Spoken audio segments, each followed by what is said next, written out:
झारखंड राज्य में प्रचुर मात्रा में खनिज संपदाएं भरी पड़ी है। बावजूद यहाँ के सैकड़ों नौजवान प्रवासी मजदूर बनकर आज देश के विभिन्न राज्यों में मजदूरी का काम कर रहे हैं। इस दर्द का एहसास यहाँ के लोगों को होनी चाहिए। उक्त बातें आज जयराम महतो ने नारायणपुर में एक सभा को संबोधित करते हुए कही।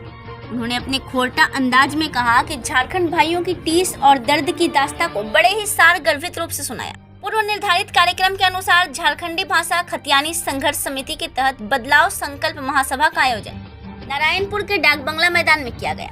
वहीं मुख्य अतिथि व वक्ता के रूप में झारखंडी भाषा खतियानी संघर्ष समिति के केंद्रीय अध्यक्ष जयराम महतो ने नारायणपुर की जनता को संबोधित किया। उन्होंने झारखंड की सरकार से नियोजन नीति 1932 आधारित खतियान नीति एवं स्थानीय नियोजन नीति यहाँ को पूर्ववर्ती और वर्तमान सरकार को आड़े हाथों लिया।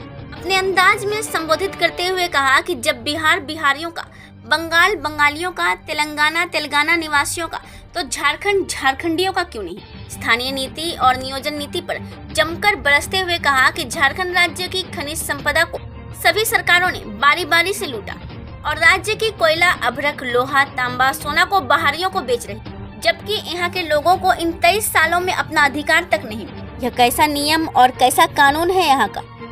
जाहिर सी बात है, उनका भी समर्थन इस बदलाव की ओर है और आज का ये जन समर्थन कहीं ना कहीं इस बात को संकेत दे रहा है कि संथाल परगना भी कोयलांचल के साथ इस बदलाव की यात्रा में शामिल होने के लिए तैयार है। अच्छा, बदलाव के साथ एक विवाद और उत्पन्न हो रहा है, जैसे कुर्मी महतो का जो एसटी वाला आंदोलन है लगातार। जब सदन में ये आंदोलन किसी भी वर्ग अगर पहुंचेगा तो मुझे लगता है इस विवाद का समाधान हम लोग संसद में ही करेंगे और निश्चय ही भविष्य में ये विवाद कभी उत्पन्न नहीं होगा। अपने चाहने वाले युवक को क्या संदेश देना चाहिए? हम सभी को यही संदेश देंगे कि आज झारखंड ऐसी परिस्थितियों में अंगड़ाई ले रहा है जहाँ केवल शोषण, वंचन, दमन और दोहन और उत्पीड़न है। तो अगर हम इनसे मुक्ति पाना चाहते हैं तो अपनी वोट की शक्ति को, वोट की महत्ता को पहचानना होगा और इस राज्य की जो कायाकल्प है उसे बदलने में अपनी भूमिका नोट से बिकता है दादा, क्या बोलेंगे? Thank you sir. देखिए, मुझे लगता है अब नोट का जो बिकाऊ वोट है वो कहीं ना कहीं बदलाव करेगा।